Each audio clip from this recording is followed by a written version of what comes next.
പരിശുദ്ധനും സ്തുത്യർഹനും ബലവാനും അമർത്യനുമായ കർത്താവേ, അങ്ങയുടെ സ്വഭാവത്തിനൊത്തവിധം ഇപ്പോഴും ഞങ്ങളെ കടാക്ഷിക്കുകയും അനുഗ്രഹിക്കുകയും ഞങ്ങളോട് കരുണ കാണിക്കുകയും ചെയ്യണമേ. പിതാവും പുത്രനും പരിശുദ്ധാത്മാവുമായ സർവേശ്വരായ എന്നേക്കും. സഹോദരരെ, നിങ്ങൾ എഴുതുന്ന ശ്രദ്ധയോടെ കേൾക്കുവേൻ.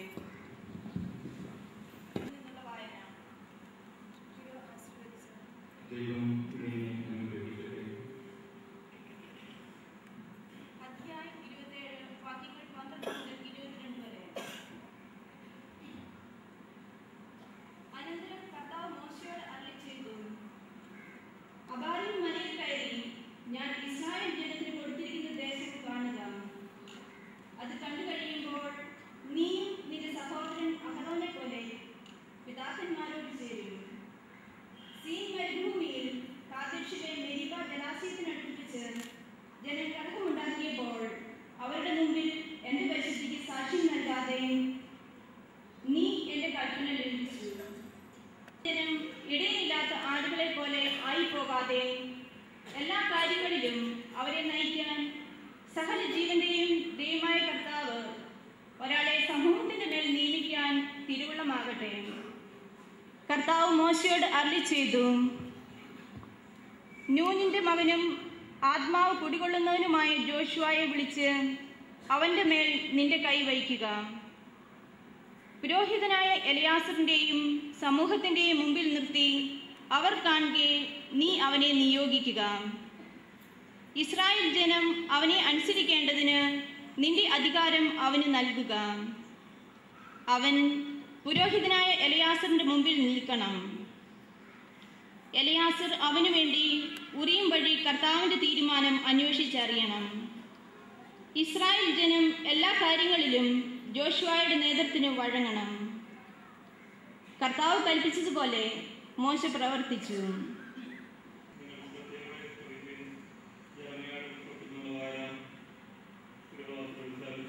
ദൈവം നിന്നെ അനുഗ്രഹിക്കട്ടെ. അധ്യായം 1 വാക്യങ്ങൾ 4 മുതൽ 10 വരെ. കർത്താവ് എന്നോട് അരുളിച്ചെയ്തു, മാതാവിന്റെ ഉദരത്തിൽ നിനക്ക് രൂപം നൽകുന്നതിന് മുമ്പേ ഞാൻ നിന്നെ അറിഞ്ഞു. ജനിക്കുന്നതിന് മുമ്പേ ഞാൻ നിന്നെ വിശദീകരിച്ചു. ജനതകൾക്ക് പ്രവാചകനായി ഞാൻ നിന്നെ നിയോഗിച്ചു. അപ്പോൾ ഞാൻ പറഞ്ഞു, ദൈവമായ കർത്താവേ, ഞാൻ കേവലം ബാലനാണ്, സംസാരിക്കാൻ എനിക്ക് പാഠവുമില്ല. കർത്താവിനോട് അരുളിച്ചെയ്തു, വെറും ബാലനാണെന്ന് നീ പറയരുത്. ഞാൻ അയക്കുന്നിടത്തേക്ക് നീ പോകണം. ഞാൻ കൽപ്പിക്കുന്നതെന്തും സംസാരിക്കണം. നീ അവരെ ഭയപ്പെടേണ്ട. നിന്റെ രക്ഷയ്ക്ക് നിന്നോടുകൂടി ഞാനുണ്ട്. കർത്താവാണ് ഇത് പറയുന്നത്. കാരണം കർത്താവ് കൈനീട്ടി എൻ്റെ അകത്ത് സ്പർശിച്ചുകൊണ്ട് വിളിച്ചതു, ഇതാ എൻ്റെ വചനങ്ങൾ നിന്റെ നാവിൽ ഞാൻ നിക്ഷേപിച്ചിരിക്കുന്നു. പിഴുതെറിയാനും ഇടിച്ചു തകർക്കാനും നശിപ്പിക്കാനും തകിടം മറിക്കാനും പണിതു കെട്ടാനും നട്ടുവളർത്താനും വേണ്ടി ഇന്നിതാ ജനതകളുടെയും രാജ്യങ്ങളുടെയും മേൽ നിന്നെ ഞാൻ ഓരോധിച്ചിരിക്കുന്നു.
എൻ്റെ സഹോദരൻ സഹോദരി, ഹെബ്രായർക്ക് എഴുതപ്പെട്ട ലേഖനത്തിലുള്ള വായന.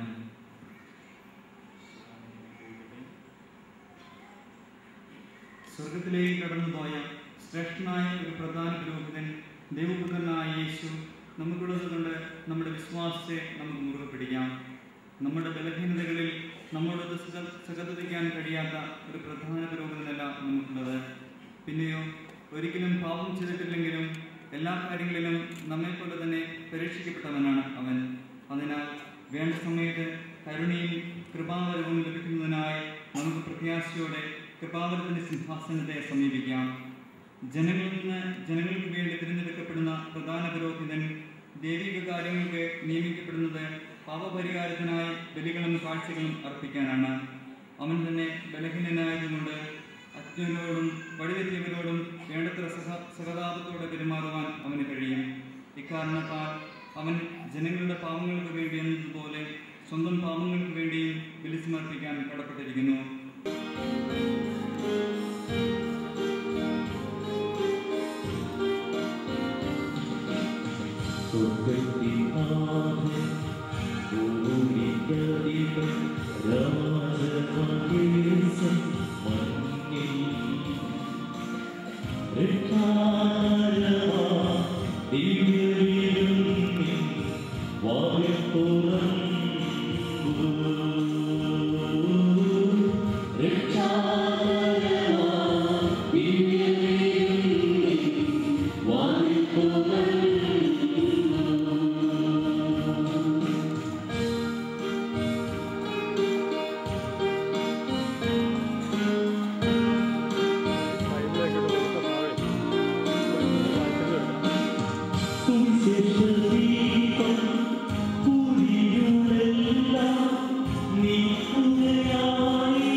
നമ്മുടെ രാജ്യത്തെ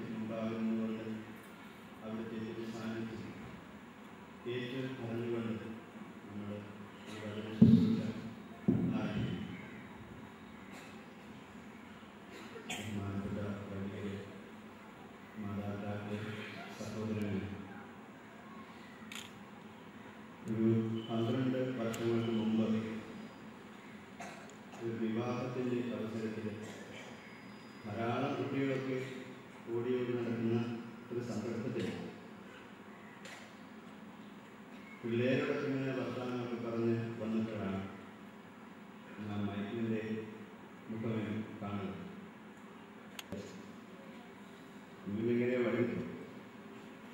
പിന്നെ ഒരിക്കലും കൂടിയേ അവശേഷിക്കുന്നുള്ളൂ ഈ തലമുറയിൽ എന്ന് എനിക്കറിയില്ല. അപ്പം ഞാൻ ഇവനോട് പറഞ്ഞു, ഇവനെ കരുത് മൈക്കിനോട് പറഞ്ഞു, മൈക്കിന് എൻ്റെ കാലശേഷം നിനക്കത് നേക്കായില്ല എന്ന് ഞാൻ അങ്ങനെ വെറുതെ തമാശക്ക് വേണം 9ാം ക്ലാസ്സിൽ 10ൽ പഠിക്കുന്ന മൈക്കിനോട് പറഞ്ഞു. പിറ്റേ വർഷം SSLC പരീക്ഷയെല്ലാം കഴിഞ്ഞ ഒരു സമയത്ത് ഞാൻ ഈ സ്നേഹിത സിസ്റ്റേഴ്സിൻ്റെ ഒരു വളരെ ശുശ്രൂഷയ്ക്ക് വന്നപ്പോൾ ഒരു 7:30 സമയത്ത് പെട്ടെന്ന് ഒരു ജീപ്പ് വന്ന് ആ മഠത്തിന് വിളിച്ചു. എന്നോട് കന്യാസിമാർ പറഞ്ഞു, അച്ഛന് വീട്ടിൽ പോയി ജീപ്പിന് വന്നിട്ടുണ്ട്.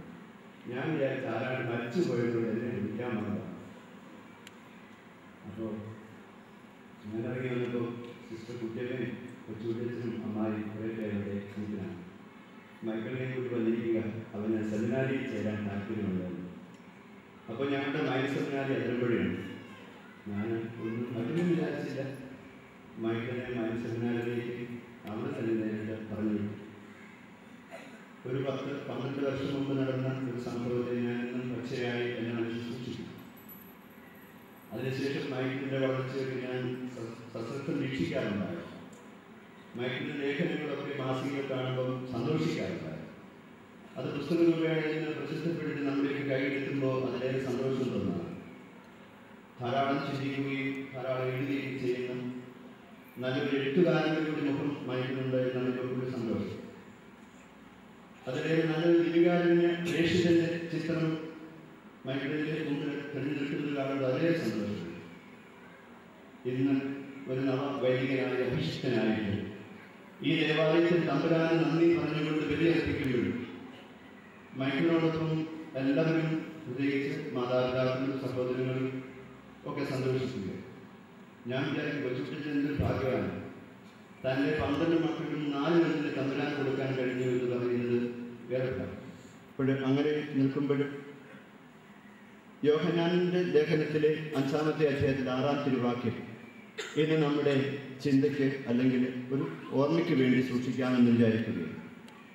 അവരിൽ വിശ്വസിക്കുന്നവർ അവൻ്റെ പാതയിലൂടെ തന്നെ നടക്കേണ്ടിയിരിക്കുന്നു എന്ന് ഒരു തിരുവാക്യം. അത് ഇതിൻ്റെ ചങ്കായി സൂക്ഷിച്ചുകൊണ്ട് നമുക്ക് ഈ കാലഘട്ടത്തിൽ പൗരോഹിത്യത്തിൻ്റെ ഏതാനും മുഖങ്ങൾ തേടി നിൽക്കുകയും ആവശ്യമായിരിക്കും. അതുകൊണ്ട് ഏതാനും കാര്യങ്ങളൊക്കെ പൗരോഹിത്യത്തെ കുറിച്ചും സമർപ്പണത്തെക്കുറിച്ചൊക്കെ ഓർത്തുകൊണ്ട് നമുക്ക് വീണ്ടും മൈക്കിളച്ചൻ്റെ കുർബാനയിലേക്ക് പ്രവേശിക്കാം. ദിവികാരുണ്യ മിഷൻ സഭ ഇന്നേറെ സന്തോഷിക്കുന്ന ഒരു ദിനമാണ്. പ്രത്യേകിച്ച് നമ്മളിന്ന് ഒരു പുതുവർഷം ആരംഭിക്കുന്ന ഈ ഘട്ടത്തിൽ പുതുവർഷത്തിൻ്റെ എല്ലാ നന്മകളും മുമ്പിൽ കണ്ടുകൊണ്ട് ദൈവത്തോടൊക്കെ നടത്തുന്ന ഒരു കാര്യം. അപ്പം നമ്മൾ ആ സന്തോഷത്തിലാണ് പങ്കുചേരുക. ഒരിക്കലും ഞാൻ ഈ കർണാടകയിൽ പോയപ്പോൾ വളരെ രസകരമായ ഒരു കാര്യം കണ്ടു. ബസ് കയറാൻ നിൽക്കുമ്പോൾ ഒരു പെണ്ണിനെയും ഒക്കെ അലങ്കരിച്ച് തലയിലൊക്കെ കുറേ പൂവൊക്കെ കെട്ടിത്തൂക്കി ചൂടി ഇങ്ങനെ ആളുകൾ ചെണ്ടയും കുട്ടി ഇങ്ങനെ വഴിയെ പോകുക. അപ്പോൾ ഞാൻ എൻ്റെ കൂടെ അച്ഛനോട് ചോദിച്ചത് എന്നാ ഈ പരിപാടി ഇങ്ങനെ ഈ രാത്രിയിൽ ഈ വഴിയിൽ ഇങ്ങനെ ഈ പെണ്ണിനെയും കൂടെ നടക്കുക. അന്നേരം പറഞ്ഞ് ആ പെണ്ണിൻ്റെ കല്യാണമാണ്. ഇതിന് വലിയ പ്രഖ്യാപനമായിട്ട് മാറുക. കുടുംബക്കാരുടെ മുമ്പിൽ, നാട്ടുകാരുടെ മുമ്പിൽ, ഇടവക്കാരുടെ മുമ്പിൽ മാത്രമല്ല, ലോകത്തോട് മുഴുവൻ ഇന്ന് ഞാൻ സമരവിധമാണെന്ന് പറയാൻ കഴിയില്ല. വലിയൊരു പ്രഖ്യാപനം തോന്നുന്നു ഇന്നത്തെ കർമ്മങ്ങൾ. പ്രത്യേകിച്ച് ജനുവരി മാസം ക്രിസ്മസ് കഴിഞ്ഞ ആഘോഷങ്ങളുടെ കാരണം നമുക്കറിയാം. ഇനി പെരുന്നാളൊക്കെ ഇഷ്ടം പോലെ നമ്മുടെ നാട്ടിലുണ്ടാവും. അപ്പൊ ഈ ഒരു ആഘോഷ തിമിർപ്പിന്റെ ഒരു അന്തരീക്ഷവും നമുക്ക് ഇവിടെ കണ്ടെത്താൻ സാധിക്കുന്നു. ഈ ആഘോഷം എന്ന് പറയുന്നത് വലിയ ഒരു അർപ്പണത്തിന്റെ നിറവുന്ന സന്തോഷത്തിന്റെ മേഖലയാണ് നമുക്ക് കണ്ടെത്താൻ സാധിക്കുന്നത്. ദൈവത്തിന്റെ മനുഷ്യ മുമ്പിൽ നിന്നുകൊണ്ട് ജനങ്ങൾക്ക് ഒപ്പം നിന്നുകൊണ്ട് ജീവിക്കാൻ വേണ്ടിയിട്ട് ഉള്ള ജീവിതമാണ് ഇത്. സമ്പൂർണമായ ഒരു സമർപ്പണത്തിന്റെ ജീവിതമാണ് നമുക്ക് പറയാൻ പറ്റും. ജനങ്ങളുടെ നിന്ന് തെരഞ്ഞെടുക്കപ്പെടുന്നവരാണ് പുരോഹിതൻ എന്ന ആ തിരുവാക്യത്തെ ഒന്നുകൂടി ഉറപ്പിക്കുന്നതാണ് നമ്മൾ ഇന്ന് വായിച്ചു കേട്ട പഴയ ജെറമ്യാസ് പ്രവാചകന്റെ പുസ്തകത്തിലെ വായന. അവിടെ ദൈവം ഒരു പ്രവാചകനെ നിയോഗിക്കുക, ജനങ്ങളുടെ മധ്യത്തിലേക്ക് അവന്റെ വായിൽ വചനവും വെച്ചുകൊടുത്ത് അയക്കുകയാണ്. നീ പോയി എനിക്ക് പകരക്കാരനായി തീരുക. ദൈവത്തിന്റെ വചനം നാവിൽ സ്വീകരിച്ചുകൊണ്ട് നിൽക്കുന്ന പ്രവാചകനെ നമ്മൾ കാണും. ഒരു കണക്കിന് പറഞ്ഞാൽ പുരോഹിതന്റെ ചിത്രം എന്ന് പറയുന്നത് പ്രവാചകന്റെ ചിത്രമാണ്. പുരോഹിതനും ഞങ്ങളൊക്കെ ഏറ്റെടുക്കുക, മൈക്കിളച്ചനെ മിനിയാണ് ഏറ്റെടുക്കുകയും ചെയ്യുന്നത് എന്നൊക്കെ നമ്മൾ അറിയുന്നു. അപ്പോൾ ഇവിടെ അഭിപ്രായ ലേഖനകർത്താവ് പറയുന്ന ഒരു വാക്ക് നമുക്ക് അടർത്തിയിരിക്കേണ്ടതായിട്ടുണ്ട്. അത് വേണ്ടി എന്ന് പറയുന്ന ഒരു വാക്കാണ്. ഈ പൗരോഹിത്യ സമർപ്പണം എന്ന് പറയുന്നത് രണ്ട് തരത്തിലുള്ള മേഖലകളിലേക്ക് സമർപ്പണത്തെ കൊണ്ടുപോകുന്നതാണ്. ദൈവത്തിന്റെ മാതാപിതാക്കളെയും സഹോദരങ്ങളെയും ത്യജിക്കുക. അപ്പോൾ ഇതിനകത്ത് നമ്മൾ കണ്ടെത്തുന്ന മറ്റൊരു മൂല്യം, പൗരോഹിത്യത്തിന്റെ മൂല്യം എന്ന് പറഞ്ഞ ത്യാഗമാണ്. ത്യജിക്കാതെ നേടുകയില്ല എന്നുള്ള വലിയ സാമാന്യമാത്രത്തിന് മുമ്പിലിരിക്കെ പൗരോഹിത്യത്തിന്റെ മേഖലയിൽ ഈ ത്യാഗത്തിന്റെ മേഖല വളരെ ശക്തമായി നിൽക്കുന്നത് നമുക്കറിയാം. അപ്പോൾ ഇവിടെയാണ് സന്യാസത്തിന്റെ മേഖല വിടർന്നു വരിക എന്ന് നമ്മൾ പറയുന്നത്. നമുക്കറിയാം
സമർപ്പിക്കാം.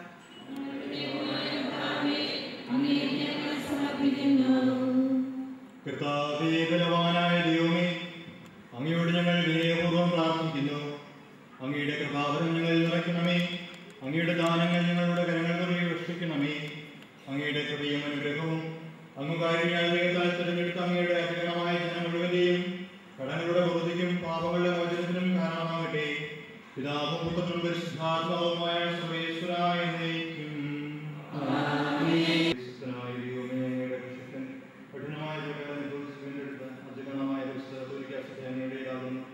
ദൈവസ്വഭാവജനമായിരിക്കുന്ന പരിശുദ്ധാത്മാവിന്റെ പ്രഭാവത്താൽ യഥാർത്ഥ പൗരോഹിത്യത്തിന്റെ പദവികൾ കൈവരിക്കൊള്ളി നൽകപ്പെടുന്നു. വിശ്വാസികൾക്ക് ആത്മീയ ശുശ്രൂഷ ചെയ്യുന്നതിന് പരിശുദ്ധമായ സഭാചര്യത്തിലെ സവിശേഷാംഗങ്ങളാകുവാൻ നിസ്സാരരും ബലഹീനരുമായ ഞങ്ങളെ അങ്ങ് കാരുണ്യാതിരേക്കാൾ യോഗ്യരാക്കി. കർത്താവേ, അങ്ങയുടെ പ്രഭാവം ഞങ്ങളിൽ നിറയ്ക്കുകയും അങ്ങയുടെ ദാനങ്ങൾ ഞങ്ങളുടെ കരങ്ങൾ വഴി വർഷിക്കുകയും ചെയ്യണമേ. അങ്ങയുടെ കാരുണ്യവും അനുഗ്രഹവും ഞങ്ങളുടെയും മുതിർന്നെടുത്ത ജനത്തിന്റെയും ഉണ്ടാകുമാറാകട്ടെ.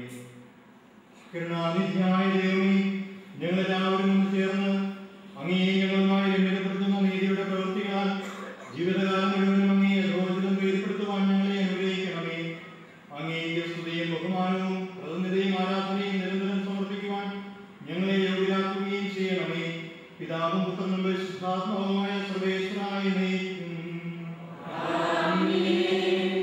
മാമോദിസ സ്വീകരിക്കുകയും ജീവന്റെ യഥാർത്ഥാൽ മുദ്രയാക്കുകയും ചെയ്തവർ ഭക്തിയോടും ശുദ്ധിയോടും കൂടെ വിശുദ്ധ രഹസ്യങ്ങളിൽ പങ്കൊള്ളട്ടെ.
ദരിദ്രൻ ഭക്ഷിച്ചു തൃപ്തരാകും.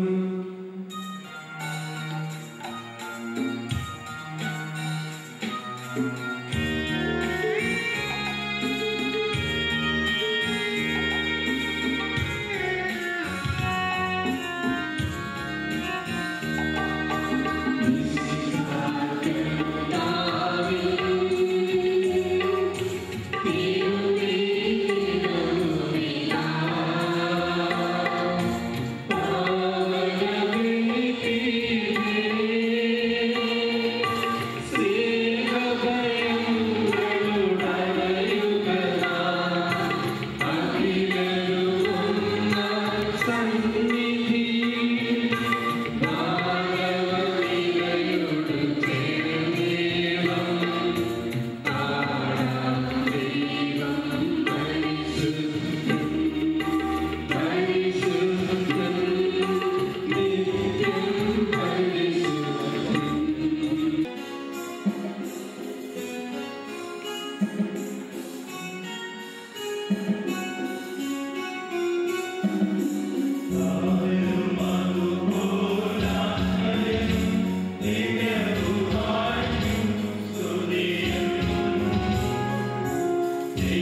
വസിക്കുവാൻ